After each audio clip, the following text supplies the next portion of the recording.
Van Horn had promised he'd get the troops to the northwest in just 10 days.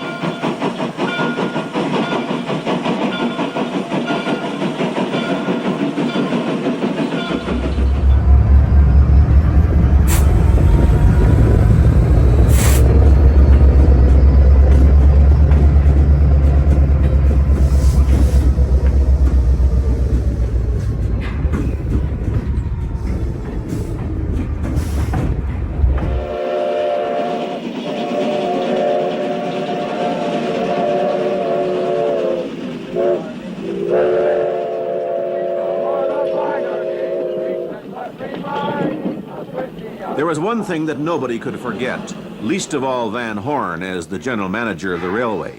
Somehow the troops would have to cross almost 100 miles of frozen wilderness where tracks had still not been laid. There were 4 of these gaps in the line.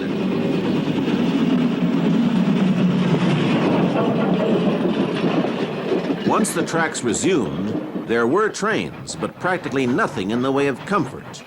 These cars had been used by CPR construction crews to carry gravel, and that meant a miserable 12-hour ride with only a single stop for sandwiches and tea.